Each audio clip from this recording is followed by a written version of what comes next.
What you want to be. So what do you all want to be when you grow up? Izuku asked. The four children, who were previously coloring, looked up at Izuku. I want to be queen of the world, Kiba said immediately. Well, Izuku didn't want to tell her that was impossible. She'll figure that out eventually. He knew what it was like to have your dreams crushed after all. That might take a while, so you should probably find a job you can do in the meantime, Izuku responded.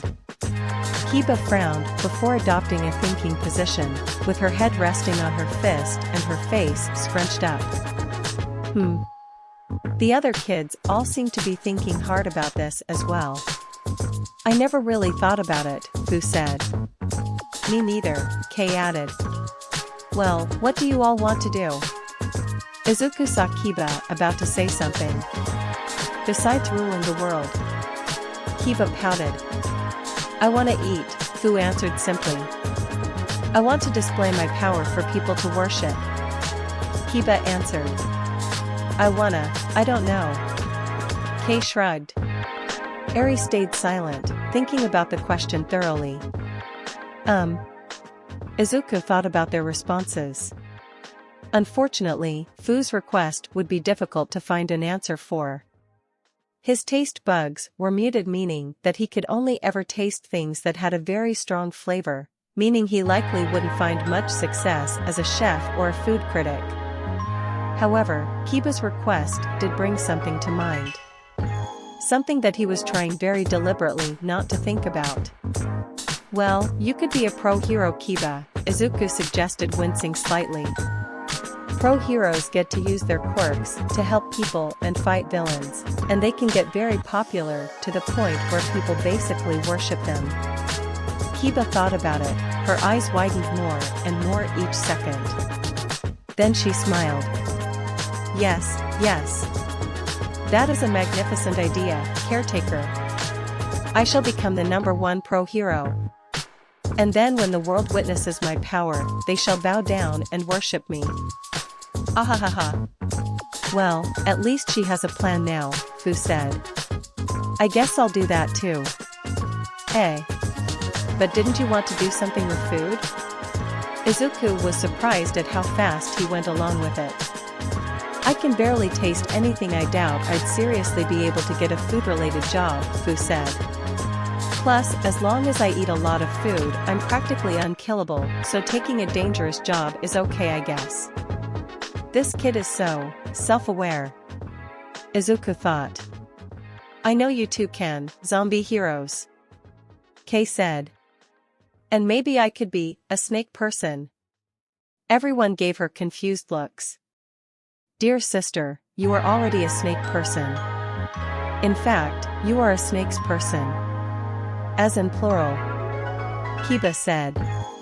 No, not that kind of snake person. A person who takes care of snakes. Kei explained. You mean a snake handler? Or a snake charmer? Izuku asked. Yeah, Kei said. I could really slither into that job. Okay, I guess I could buy her a few books about snakes. And I could help Kiba and Fu train their quirks. Izuku was thinking about how he could best help these kids. What about Eri? Izuku looked to Eri, causing everyone else to pay attention to her as well. So what do you want to be, Eri? Kei went right up to her, ignoring personal space as perusal. I want to help people. I think. The horned girl said meekly. Then you could be a hero like us, Kiba suggested. Eri shifted around nervously. I don't really want to hurt people. Then what about a doctor? Everyone looked at Izuku. Or a nurse? Your quirk would be perfect for it. My quirk? Eri shrank back at the mention of her quirk. She still disliked thinking about and especially the thought of using it. Your quirk rewinds a person's body to a previous state. If you train your quirk enough, then you could use it to completely heal people. You could bring back limbs or cure deadly diseases. You could save thousands of lives. Izuku said. Oh really? Eri's eyes widened with hope. Of course. Izuku smiled brightly at her. Yeah, Eri, your quirk is amazing. Kei said. Sounds pretty cool. Fu gave her a thumbs up. Indeed, quite a useful quirk. You shall be the greatest doctor in my world order. Kiba said. Eri blushed profusely and started muttering, thanks. Izuku smiled as the children seemed more excited, now that they had new goals in mind. The best color. I can't believe my siblings could be so blind. Izuku heard Kiba yell from the living room. He put down his toothbrush and rushed off. After walking to the living room, he saw Kiba standing in the "I'm mad" stance against all of the other kids. Her face in an adorable pout and her hands, balled up in fist, were down by her hips. What's going on? Izuku asked. They're blind. Kiba protested. We're not blind, we just have different opinions, Fu explained. Kei said her favorite color was green, and Kiba started going on saying the best color was red. Kei kept saying she still liked green, so Kiba put it to a vote and we all said we liked green more than red. Which is preposterous. Kiba insisted. Red is obviously the superior color, it is the color of blood. It is the color of passion. The color of my eyes. The color of blood. How could it not be superior? I think she's just green with envy about not being on the winning side. Kei proudly punned. Kiba. Izuku gave her a disappointed look. You have to accept that other people will have different opinions than you. It doesn't make them wrong, and it doesn't make you wrong. If you don't learn how to accept other people's opinions, then you'll live your life constantly angry, and you'll never make any friends. Flashes of Bakugo appeared in Izuku's mind. Kiba didn't look convinced, however, a few more seconds of looking at Izuku's "I'm not angry, just disappointed" face caused her to falter. Fine. Kiba looked away from Izuku. Name one thing that's green, that splendor surpasses all of that which I have said, then I will concede. Immediately, everyone pointed to Izuku, causing the teen's face to freeze in a shocked expression. Kiba stared at Izuku for a few moments, before pouting and muttering. I still like red better. But I guess green is okay. Izuku meanwhile, felt his heart clench from how touched he felt, and proceeded to pass out.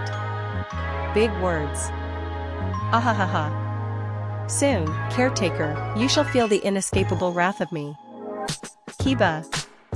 The vampire girl said. You thought I would simply allow myself to be trampled like an insect. Think again, fool.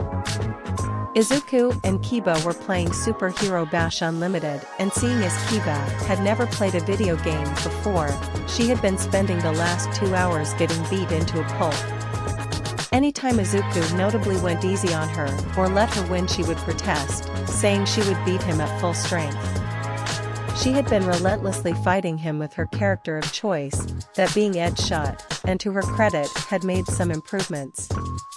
She learned that she had to rely on speed in order to win, and that she would have to use it and run tactics against Izuku's character, All Might, who had super armor. Where did you learn all those words, by the way? Izuku asked her. Impressed by my verbose way of speaking, I see. Kiba gave him a smug look. Well, you see, when my quirk arrived, the memories of my past lives flooded into me, filling me with knowledge and experience from thousands of years ago. As such, my vocabulary reflects the noble status I once carried in those She found a dictionary back when we lived on the streets, and spent a year studying it so she could sound smarter. Fu interrupted her from the kitchen. Kiba turned around and gave him a look of absolute fury. However, looking away from a game you're playing is never a good idea. Detroit Smash. The one screen All Might said as he punched Edge Shot off the screen. Game, said the announcer. Kiba looked back at the screen with a look of anguish. No. Curse you all might. One day I will have my revenge. I really hope she doesn't hold a grudge against the real All Might for this. Izuku thought. Training with Quirks, Part 1. You can do it, Eri. Izuku encouraged her. That's right, Eri, you can do it. Kei added. Eri held the apple core firmly in her hand. She took a deep breath and activated her quirk. Her horn started to grow, and both Izuku and Eri grew anxious. Just imagine a slow-moving river, Izuku said. Eri's horn started to glow and Izuku held Kei back for safety. The apple core slowly started to regrow some of the bitten-off chunks of apple, however, that only lasted for a second and a half, before the speed started to increase significantly. In 3 seconds, the apple was fully reformed, and before Izuku could tell her to stop, the apple vanished. Ah! Eri groaned in frustration at having failed. It's okay, Eri. No one succeeds on their first try. Izuku reassured her. Now just try to turn it off. Eri closed her eyes. She tried to focus on stopping the flow of power, like Izuku told her. After about a minute or so, her horn started receding, before Eri lost her grip on her power and her horn extended to full length. Ah! Aga! Eri groaned as her quirk took its toll on her body. Izuku grabbed the dart gun next to him and shot it at Eri's arm. Ah! Eri cried out in pain. A few seconds later the dart's effects started to affect her. Her horn stopped glowing and fully receded back. She fell to the ground, and once Izuku knew it was safe, he picked her up and took her in his arms. Darn it! I was sure she had it this time. Kei snapped her fingers. Her quirk really took her by the horn. Eri's quirk seems to be immensely hard to control, Izuku told her. But it's important that she's trying. Her quirk is so dangerous, and she's so afraid of it. Thank you for being here and encouraging her. No problem. Kei saluted.